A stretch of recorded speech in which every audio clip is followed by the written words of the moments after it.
तब साहित्यको बगैँचामा पाइला बढिन्छ। त्यही साहित्यको बगैँचाबाट टपक्क कविता टिपेर दिँदैछु उपहार। सर्वप्रथम त स्वीकार्नुहोस् म सयपत्रीको साहित्य कविवाचन साथमा नमस्कार। धन्यवाद कार्यक्रम सञ्चालक शरद पोखरेलज्यू।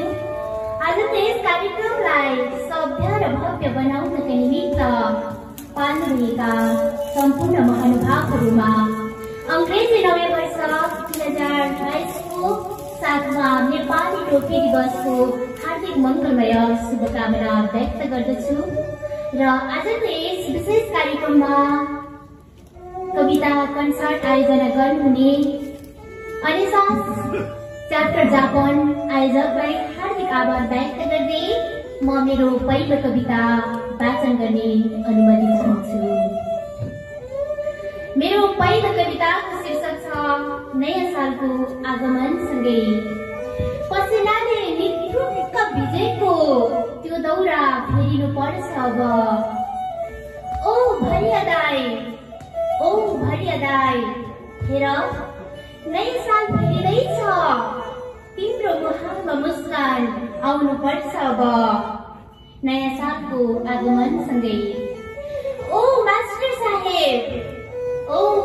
साहेब तिमीले रटाउने वर्णमाला ताला ठुली बाटुली र खुकुरीका पर्यात्मक हुनुपर्छ अब। सिकाएका शैली फेरिनुपर्छ समयसँगै प्रविधिसँगै। नयाँ सालसँगै फेरिनुपर्छ विचारधारा र फेरिनुपर्छ जीवनशैली नयाँ सालको आगमनसँगै। पर्खिएन तिमीलाई बगी गएका नदीहरूले। पर्खिएन तिमीलाई स्पर्श दिई गएका बतासहरूले। पर्खिएन तिमीलाई फेरिएका यामहरूले। ओ बेसुर मान्छे होसमा आऊ, चाउरिएछ तिम्रो गाला, फुलेछ तिम्रो दारी। समीक्षा गर्ने बेला भयो अब, पर्खिएन तिमीलाई जवानीले।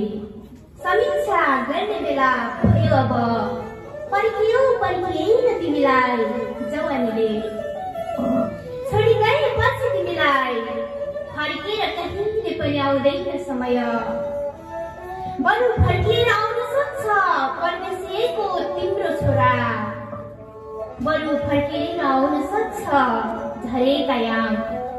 र फेरि तिमी एक्लै हुनेछौ छोडी गएपछि अन्तिम श्वासले।